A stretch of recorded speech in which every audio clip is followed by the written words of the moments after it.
साथियों नमस्कार, स्वागत है आपका एनसीईआरटी क्लासेस के ऑनलाइन प्लेटफॉर्म पर। मित्रों, जैसा कि सीटेट का एग्जाम होने वाला है 8 फरवरी को, तो हम लोग संस्कृत मॉडल पेपर लेकर उपस्थित हुए हैं। तो आप लोग क्या करें, वीडियो को बिना स्किप किए हुए पूरा वीडियो देखिए और अपने परीक्षा में अच्छा नंबर प्राप्त करिए। मित्रों, चैनल को सब्सक्राइब जरूर कर लीजिए। तो चलिए शुरू करते हैं। तो पहला प्रश्न आज का, संस्कृत भाषा शिक्षणस्य प्रथमम कौशलम विद्यते, मतलब संस्कृत भाषा शिक्षण का प्रथम कौशल कौन सा है। साथियों, आपको पता है कौन सा सूत्र, LSRW। एल का मतलब क्या होता है, लिसनिंग होता है। उसके बाद एस का मतलब होता है स्पीकिंग। फिर आपका आर का मतलब होता है रीडिंग और डब्ल्यू का मतलब होता है राइटिंग। जो आपका इसी ढंग से क्रम के अनुसार चलता है आपका कौशल। इसमें सबसे पहले है लिसनिंग। लिसनिंग मतलब होता है क्या, सुनना। सुनना। स्पीकिंग मतलब बोलना। रीडिंग मतलब पढ़ना। फिर राइटिंग मतलब होता है लिखना। तो प्रथमम कौशलम विद्यते का मतलब सुनना, अर्थात संस्कृत में श्रवणम कहा जाता है। कौन सा ऑप्शन आपका सही है, ए ऑप्शन आपका सही है। नेक्स्ट क्वेश्चन, नेक्स्ट है व्याकरण शिक्षणस्य श्रेष्ठ विधि क, मतलब व्याकरण शिक्षण के लिए श्रेष्ठ विधि कौन सी मानी जाती है। तो सबसे अच्छी विधि मानी जाती है आगमन और निगमन विधि। तो कौन सा ऑप्शन, बी ऑप्शन आपका सही है। क्यों, क्योंकि जो ये विधि है ये पूर्ण रूप से आधुनिक है और वैज्ञानिक विधि है। आधुनिक एवं वैज्ञानिक विधि है। अब आगमन निगमन विधि में क्या है, इसको हम लोग जान लेते हैं। आपको पता है आगमन में पहले उदाहरण फिर नियम, ये उदाहरण से नियम की ओर चलता है। इसका मतलब हम लोग क्या करते हैं, पहले विश्लेषण कर देते हैं। इसलिए आगमन क्या है, उदाहरण से नियम की ओर है। लेकिन निगमन में नियम पहले उदाहरण बाद में। इसको हम लोग ट्रिक कैसे लगाएंगे, ये जो निगमन है आगमन एक दूसरे के विलोम है, अपोजिट है। तो हम लोग निगमन को देखें तो यहाँ निगमन में किससे शुरू है, नि से, और नि का मतलब क्या लगाएंगे, नियम पहले फिर आपका उदाहरण। तो कौन सा ऑप्शन सही है, बी ऑप्शन सही है, आगमन निगमन विधि। क्यों, क्योंकि आधुनिक और वैज्ञानिक है। आगमन में उदाहरण के बाद नियम बताया जाता है, इसलिए विश्लेषण पहले करते हैं। निगमन में क्या है, नियम पहले फिर उदाहरण अर्थात संश्लेषण करते हैं। दोनों को पहचानने की ट्रिक क्या है, एक को पकड़िए, चूंकि दोनों अपोजिट हैं एक दूसरे के। तो निगमन का नी मतलब नियम से याद रखिए, मतलब नियम पहले फिर उदाहरण। नेक्स्ट क्वेश्चन, नेक्स्ट है आपका गद्य शिक्षणे कस्य महत्वम वर्तते। गद्य जो शिक्षण है उसका महत्व क्या है, स्वर वाचनस्य मौन वाचनस्य लयबद्ध। लयबद्ध आपका होता है किसमें, पद्य में। अभिनयस, जो गद्य है सबसे अच्छा होता है। अगर हम मौन रूप से वाचन कर रहे हैं तो हमारा जो गद्य है अच्छा है। गद्य का मुख्य उद्देश्य ही होता है अर्थ को ग्रहण करना, और सबसे अच्छा होता है अर्थ को ग्रहण करने के लिए मौन वाचन। क्यों, क्योंकि अगर आप मौन वाचन रहेंगे तो मौन वाचन से सबसे बड़ी बात होती है क्या, एकाग्रता। जो एकाग्रता है, एकाग्रता बढ़ जाती है और पाठक या जो होते हैं पाठक गण, वो गहराई से क्या करते हैं, अर्थ को समझ पाते हैं। नेक्स्ट क्वेश्चन, लघु सिद्धांत कौमुदी इत्यस्य रचयिता का, जो लघु सिद्धांत कौमुदी है उसके जो रचयिता हैं आपके वरदराज जी हैं, इसलिए कौन सा सही है, बी ऑप्शन आपका सही है। नेक्स्ट क्वेश्चन, नेक्स्ट क्वेश्चन आपका है संस्कृत शिक्षण मौखिक परीक्षाया प्रकार अस्ति। जो संस्कृत शिक्षण में मौखिक परीक्षा है उसका क्या प्रकार होता है, प्रकार निबंधात्मक परीक्षा नहीं, शलाका परीक्षा। जो प्राचीन काल में ग्रंथ होते थे वो किसी भी पृष्ठ पर शलाका का मतलब होता है सलाई या डंडी, सलाई या डंडी रखकर वहां से प्रश्न पूछे जाते थे। यह प्रक्रिया होती थी क्या, मौखिक और बुद्धि की गहराई मापने की परीक्षा कहलाती थी, इसलिए कौन सी, सलाका परीक्षा के नाम से जानते हैं। नेक्स्ट क्वेश्चन, अष्टाध्यायी इत्यस्मिन् कति अध्याया सन्त, अष्टाध्यायी में कितने अध्याय, जैसा कि अष्टाध्यायी नाम ही है तो इसमें कितने अध्याय होंगे, अष्ट अध्याय अर्थात 8 अध्याय होंगे। अष्टाध्यायी में कितने पाद हैं, तो पादों की संख्या है 32।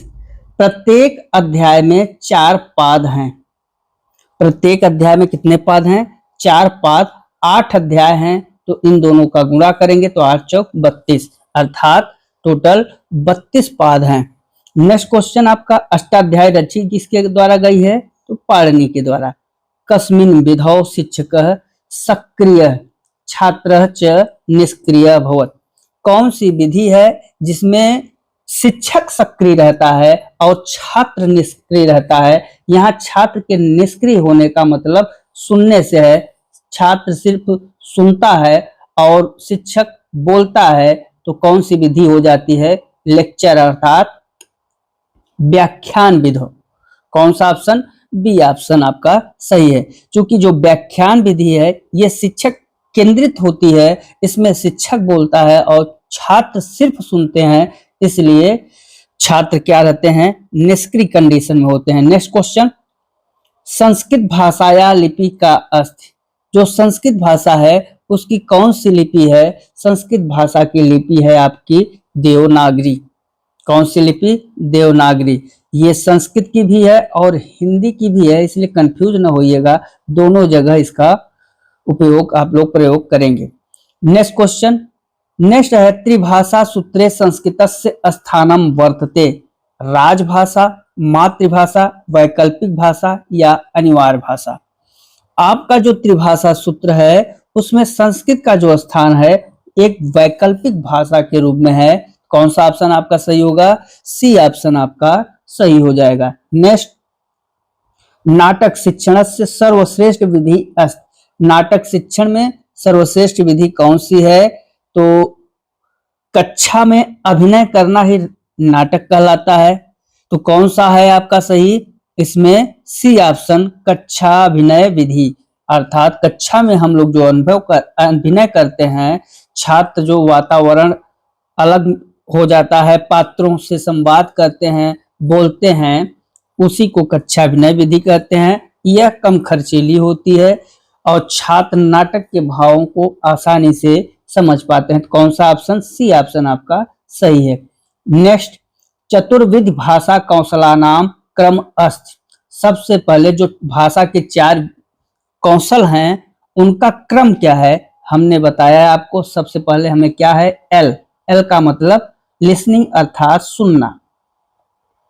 एल के बाद एस, एस का मतलब स्पीकिंग अर्थात बोलना। उसके बाद आर, आर का मतलब रीडिंग अर्थात पढ़ना। फिर डब्लू, डब्लू का मतलब लिखना, राइटिंग। अब देखिए श्रवण, श्रवण मतलब क्या होगा, सुनना। फिर भाषण देना, फिर पढ़ना, फिर लिखना। तो कौन सा ऑप्शन सही है आपका, डी ऑप्शन, श्रवण, भाषण, पठन और लेखना। नेक्स्ट क्वेश्चन, नेक्स्ट है पावका इत्यस्य संधि विच्छेद अस्ति, अर्थात पावक का संधि विच्छेद क्या होगा। साथियों पावका, अब ये जो पावका है यहाँ पर विसर्ग होगा। पावका में देखिए 3 अक्षर का है, जब 3 अक्षर का कोई शब्द बना तो वो क्या होगा, आयाद। लेकिन हमें ध्यान क्या देना है कि क्या नहीं होना चाहिए, आगे आपका सार्थक शब्द नहीं होना चाहिए, सार्थक शब्द। अब देखिए पावक में सार्थक शब्द नहीं है, इसमें होगा क्या, आओ, आओ, ऐसे सब आएंगे। तो यहाँ देखिए आओ आया है, इसलिए जब आओ आएगा तो इसकी जो मात्रा होती है औ की मात्रा, तो पा, पौधन, अका हो जाएगा। इसको हमने बहुत अच्छे से व्याकरण में समझाया हुआ है, वहां जाके आप अच्छे से समझ लीजिएगा। तो कौन सा उत्तर सही होगा? पौधन अका, अर्थात कौन सा ऑप्शन? डी ऑप्शन आपका सही हो जाएगा। ये आयास संधि है, इसका जो सूत्र है एचओ आय आव के अनुसार आव आया है, आव का जो चिन्ह होता है अ हो जाता है, इसलिए पाव का में पौधन अका हो गया। नेक्स्ट, संस्कृत भाषा अस्थ मूक भाषा, संयोगात्मिका, वियोगात्मिका, विश्लेषणात्मिका।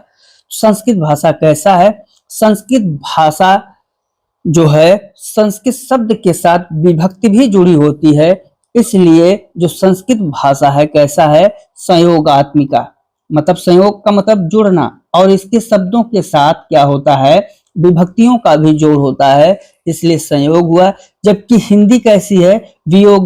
वियोगात्मिका, इसमें कारक चिन्ह अलग होते हैं, इसलिए यहाँ वियोग।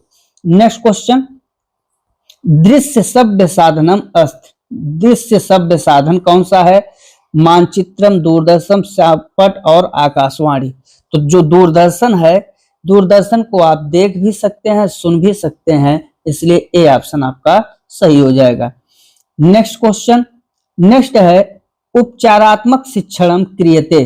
अब यहाँ केवलम है, अभी हमने केवल के बारे में बताया कि ऐसे शिक्षण में हमें देखना ही नहीं है। मंद बुद्धि छात्र, बिल्कुल। शिक्षणे दोषाणाम दूरी करना है, बिल्कुल। शिक्षण में अगर कोई दोष है, उस दोष को दूर करने के लिए हमें उसका क्या करना होगा? उपचार करना होगा। उपचार का मतलब ही होता है इलाज करना। कौन सा ऑप्शन? सी ऑप्शन आपका सही हो जाएगा। शिक्षण के दौरान छात्र जो कमियां करते हैं या गलतियां करते हैं या जो गलतियां रह जाती हैं, उससे दूर करने के लिए उपचारात्मक शिक्षण की क्या होती है? जरूरत होती है। प्रत्याहार कतिशन, अर्थात प्रत्याहार कितने हैं? आप सबको हमने बताया है प्रत्याहार की संख्या कितनी है? 42। और 42 को संस्कृत में क्या कहेंगे? सबसे पहले संस्कृत में इकाई अंक बोला जाता है, फिर आपका दहाई अंक। तो दो को हम लोग बोलेंगे द्वि, चत्वार, शत। तो कौन सा ऑप्शन? बिल्कुल आपका डी ऑप्शन सही है। नेक्स्ट क्वेश्चन, नेक्स्ट है ली वर्ण से कत भेदा सन। जो ली वर्ण है इसके कितने भेद होते हैं? तो ली वर्ण के 12 भेद होते हैं। चूंकि ली वर्ण में दीर्घ का अभाव होता है, किसका? दीर्घ। ली वर्ण का दीर्घ नहीं बनता, इसलिए इसके कितने होंगे? 12। अगर इसका दीर्घ भी बन जाता तब 18 हो जाते, लेकिन ली वर्ण का दीर्घ नहीं बनता, इसलिए कौन सा ऑप्शन? सी ऑप्शन सही है। शिक्षण प्रक्रियायाम कह चरह स्वतंत्र चरह अस्थ, अर्थात शिक्षण प्रक्रिया में कौन सा स्वतंत्र चर है? तो इसका जो ऑप्शन होगा कौन सा होगा? बी ऑप्शन होगा, क्योंकि शिक्षण की प्रक्रिया में शिक्षक स्वतंत्र चर है, जबकि छात्र क्या है? छात्र आश्रित चर है। छात्र किस पर आश्रित है? छात्र के बीच में जो पाठ्यक्रम है उस पाठ्यक्रम पर आश्रित होता है, इसलिए पाठ्यक्रम को हम लोग कभी मध्य चर या मध्यस्थ चर भी कहते हैं। तो शिक्षक स्वतंत्र चर, छात्र आपका हुआ आश्रित चर, अब पाठ्यक्रम कैसा हो जाता है? मध्यस्थ चर या मध्य चर। तो कौन सा ऑप्शन सही होगा? प्रश्न के अनुसार बी ऑप्शन आपका सही है। नेक्स्ट क्वेश्चन, कह विधि निर्वाधम विधि इत उच्यते।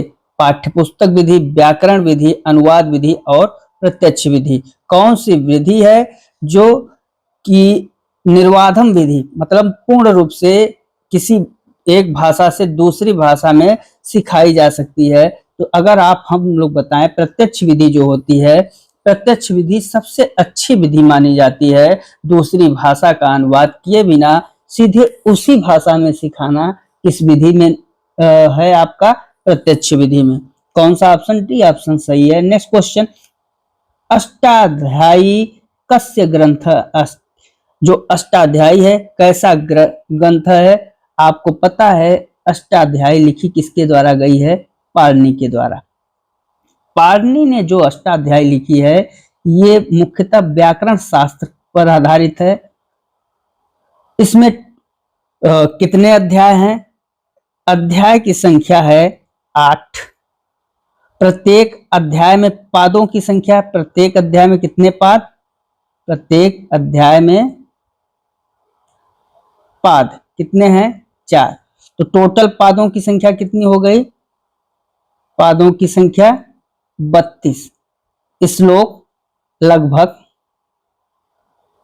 जो सूत्र हैं लगभग कितने हैं? 4000। अष्टाध्यायी किस, तो कौन सा ऑप्शन सही होगा आपका? सी ऑप्शन सही हो जाएगा। नेक्स्ट क्वेश्चन, नेक्स्ट है पद्य शिक्षण से मुख्य उद्देश्य किम। जो पद्य शिक्षण है इसका मुख्य उद्देश्य क्या है? पद्य हम लोग इसीलिए पढ़ते हैं कि उससे हमें रस की अनुभूति हो, आनंद की अनुभूति हो, अर्थात कौन सा ऑप्शन? बिल्कुल सी ऑप्शन आपका, रसानुभूति आनंदानुभूति च पद्य शिक्षणस्य मुख्य उद्देश्यम अस्ति। नेक्स्ट क्वेश्चन, नेक्स्ट है उपमा अलंकारस्य कृते कः प्रसिद्धि। उपमा के लिए कौन प्रसिद्ध है? आप जानते हैं उपमा कालिदासस्य, अर्थात कौन सा? सी ऑप्शन सही है। उपमा कालिदासस्य भारवे अर्थ गौर्यम। पद लालित्य के लिए कौन?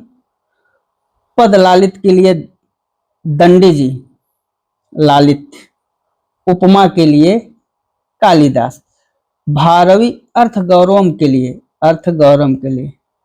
और माघ जो है, माघ त्रयो गुणा संति, मतलब माघ में अर्थ गौरव भी है, पद लालित्य भी है और उपमा भी है। तो माघों में त्रयो गुणा संति, ये तीनों गुण जिनमें पाए जाते हैं ऐसे हैं आपके माघ। तो प्रश्न के अनुसार कालिदास सी ऑप्शन सही है, लेकिन पूरे का उत्तर जानिए आप लोग। नेक्स्ट क्वेश्चन, संस्कृत व्याकरणे स्वर वर्णान किम कथ्यते। जो संस्कृत व्याकरण है उसमें स्वर वर्ण किसके अंतर्गत आता है? सबको पता है अच प्रत्याहार है, और इस अच प्रत्याहार में पूरा क्या है? आपका पूरा स्वर ही है, और संस्कृत में स्वरों की संख्या कितनी है? 9। नेक्स्ट क्वेश्चन, नेक्स्ट है भाषाया लघुतम इकाई का अस्थ। भाषा की जो लघुतम इकाई है वह कौन सी है? वर्ण है, ध्वनि है, स्वनिम भी इसे कहते हैं। तो स्वनिम भी जानते रहिए। कौन सा? बी ऑप्शन आपका सही है। नेक्स्ट, संस्कृत भाषायाम कत उपसर्गा सन। संस्कृत में कितने उपसर्ग हैं? तो संस्कृत के उपसर्गों की संख्या है 22, इसलिए कौन सा ऑप्शन? सी ऑप्शन आपका सही हो जाएगा। नेक्स्ट क्वेश्चन आपका, पाणिने जन्मस्थानम किमस्ति। पाणिनि का जो जन्म स्थान है वो कहाँ है? पाणिनि जो है सालातुर नामक स्थान पर उनका जन्म हुआ था। अब ये कहाँ है? पाकिस्तान में अटक जिले में, इसलिए कौन सा ऑप्शन सही होगा? बी ऑप्शन सही होगा। वर्तमान में ये पाकिस्तान में है। ठीक, पाकिस्तान में किस जिले में? जिले का नाम क्या है? अटक। नेक्स्ट क्वेश्चन, नेक्स्ट है आपका कह विधि सुगा विधि इत कथ्यते। कौन सी विधि सुगा विधि के नाम से हम लोग जानते हैं? तो सुगा विधि का मतलब होता है, सुगा मतलब होता है तोता। किस विधि को हम लोग तोता विधि कहते हैं? तो पाठ्य पुस्तक विधि को हम लोग तोता विधि या रटंत विद्या की, मतलब उसमें रटने बिना किस छात्र अक्सर समझे बिना ही विषय वस्तु को रट लेता है। तो हम लोग रटने को पहले क्या कहते थे? तोता, पूरा तोता है, रट लेता है। तो उसे ही पाठ्यपुस्तक विधि को रटंत विद्या या तोता विधि या सुगा विधि भी कहते हैं। नेक्स्ट क्वेश्चन, नेक्स्ट है संस्कृत दिवस कदा आयोजित।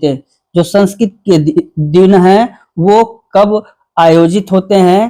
तो संस्कृत हर साल जो है श्रावण की जो पूर्णिमासी होती है उस पे आयोजित होती है आपकी विश्व संस्कृत दिवस। ठीक, कब? श्रावण मास की जो पूर्णिमा होती है इसी दिन हम लोग रक्षाबंधन भी मनाते हैं। तो जो रक्षाबंधन है, रक्षाबंधन के दिन विश्व संस्कृत दिवस या श्रावण मास की पूर्णिमा के दिन हम लोग विश्व संस्कृत दिवस के रूप में भी मनाते हैं। नेक्स्ट क्वेश्चन, सूक्ष्म शिक्षणस्य माइक्रो टीचिंग जनकः कः, अर्थात सूक्ष्म शिक्षण के जो जनक हैं वो कौन है? D.W. एलन, अर्थात कौन सा ऑप्शन? डी ऑप्शन आपका सही है। नेक्स्ट क्वेश्चन, नेक्स्ट है भाषा शिक्षण से कह सिद्धांत है। रुचि का सिद्धांत जो है वो भाषा शिक्षण का सिद्धांत है। क्रियाशीलता सिद्धांत है, ये भी किसका सिद्धांत है? भाषा शिक्षण का सिद्धांत है। अभ्यासस्य सिद्धांत, ये भी भाषा शिक्षण का सिद्धांत है। तो ये तीनों भाषा शिक्षण के सिद्धांत हैं, इसलिए सर्वे सर्वे मतलब क्या होता है? सभी तीन के तीनों भाषा शिक्षण के सिद्धांत हैं। तो कौन सा ऑप्शन? सी ऑप्शन आपका सही हो जाएगा। नेक्स्ट, तो आज साथियों बस इतना ही। ये जो प्रश्न है संस्कृत शिक्षण और संस्कृत व्याकरण से रिलेटेड प्रश्न है और प्रीवियस ईयर में प्रश्न आए हुए हैं, तो इन प्रश्नों को अच्छे से देखिए और अपने जो सेकेंड लैंग्वेज के रूप में जो भाई बहन संस्कृत भाषा को चुने हैं, बहुत ही अच्छा है। संस्कृत आपको हिंदी के साथ रिलेट करके चलेंगे तो अच्छा रिजल्ट, अच्छे नंबर देगी। तो मित्रों अच्छे से वीडियो को देखिएगा। तो आज के लिए बस इतना ही, मिलते हैं अगले वीडियो में। तब तक के लिए नमस्कार, जय हिंद, जय भारत, वंदे मातरम।